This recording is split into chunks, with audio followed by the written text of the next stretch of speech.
Os cientistas afirmam ter encontrado um novo elemento fora da tabela periódica, em uma rocha do espaço sideral.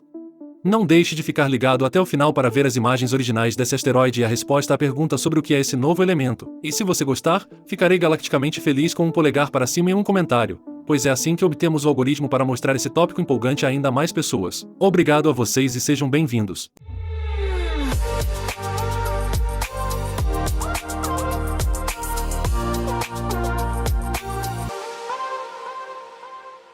Hoje o assunto é sobre elementos, portanto, estou totalmente em meu elemento. Ah, não, se o vídeo começa com uma piada dessas. Para entender se um novo elemento foi descoberto, primeiro precisamos ver o que são elementos. Os elementos são os blocos de construção mais básicos da matéria. Cada elemento é composto por átomos que têm um determinado número de prótons em seu núcleo. Esse número de prótons é chamado de número atômico e é característico de cada elemento. Por exemplo, o hidrogênio tem número atômico 1, o hélio tem número atômico 2 e assim por diante. Há um total de 118 elementos diferentes listados na tabela periódica atual. Mas há mais uma pergunta: o que é a tabela periódica? A tabela periódica foi desenvolvida no século XIX por Dmitri Mendeleev. Para alguns, isso provavelmente traz lembranças sombrias e traumáticas das aulas de química. Mendeleev organizou os elementos conhecidos na época em uma tabela de acordo com o aumento do número atômico e propriedades químicas semelhantes. Isso fez com que os elementos com comportamento semelhante fossem colocados nas mesmas colunas ou grupos. Esse agrupamento, por sua vez, tornou possível prever as propriedades de elementos que ainda não haviam sido descobertos na época. Genial! E hoje a tabela periódica termina em 118 elementos, porque esse é o número de elementos que foram descobertos ou sintetizados até o momento. Os números atômicos desses elementos variam de 1 para o hidrogênio a 180 para o organêsson.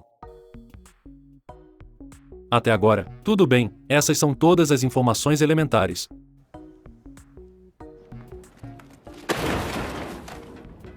Mas por que você deveria parar em 118? E é aí que um objeto cósmico entra em cena, o asteroide Polymnia. Ele faz parte do cinturão de asteroides entre os planetas Marte e Júpiter. Como sempre digo, o cinturão de asteroides é um tipo de entulho que sobrou da formação do Sistema Solar. Há bilhões de anos, os planetas internos eram compostos de poeira e rochas, e o material que sobrou ainda está voando no cinturão de asteroides hoje. Pedaços misteriosos dispostos em uma órbita ao redor do Sol. Polymnia é, na verdade, apenas um dos muitos asteroides. Um pedaço de rocha como qualquer outro, se não fosse por uma propriedade em sua densidade. Assim como acontece com as pessoas, todo mundo conhece alguém que não é diferente da média, exceto pelo fato de que, muitas vezes, é particularmente denso. You being intentionally dense? A densidade do Polymnia foi calculada em 75,3 gramas por centímetro cúbico, o que é mais de 3 vezes mais denso do que o elemento mais denso conhecido na tabela periódica, ou seja, o ósmio, com uma densidade de 22,59 gramas por centímetro cúbico. Como isso pode ser explicado? A densidade de um objeto depende obviamente dos materiais que ele contém. No caso da Polymnia, é bastante improvável que os elementos conhecidos da tabela periódica por si só possam explicar sua densidade excepcionalmente alta.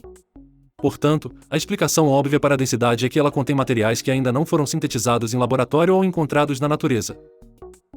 Em outras palavras, em elementos que ainda não fazem parte da tabela periódica. Uma equipe de pesquisadores da Universidade do Arizona publicou um novo artigo sobre o assunto. A densidade de massa desse asteroide está, portanto, muito acima da densidade máxima da matéria atômica conhecida.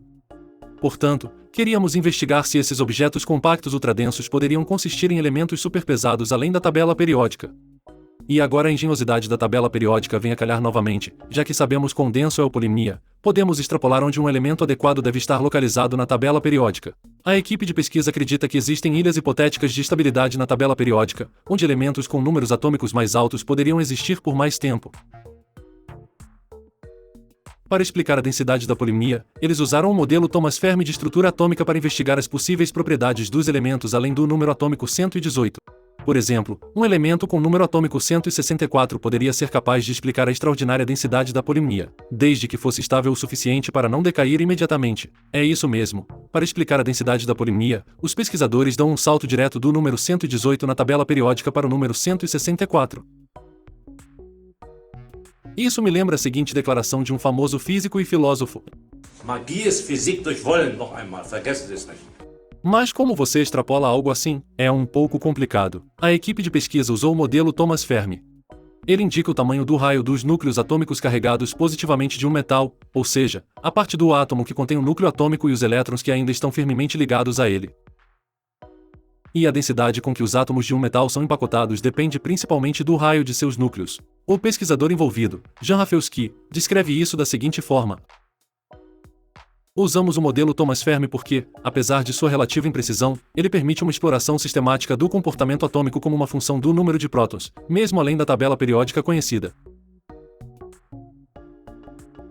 E o cálculo mostrou que o elemento 164 deveria ter um raio de corpo atômico entre 0,13 e 0,16 nanômetros e que isso corresponderia perfeitamente à densidade da polimnia. Mas isso é, na verdade, um pouco de física por vontade própria, porque é extremamente controverso entre os cientistas se esses elementos superpesados existem além da tabela periódica.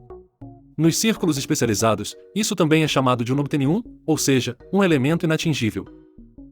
E, como o nome sugere, até agora foi considerado impossível produzir esses elementos em laboratório. Portanto, eu acharia muito interessante enviar uma sonda para a polimnia, que nos traria um pedaço desse asteroide para a Terra. Semelhante à missão Osiris-Rex, na qual a NASA conseguiu transportar com segurança fragmentos do asteroide Bennu de volta à Terra. Que sensação absoluta seria se uma sonda espacial pudesse trazer de volta do espaço material que explodisse a tabela periódica? Uma entrega cósmica do Uber Eats de um nobtenium fresco.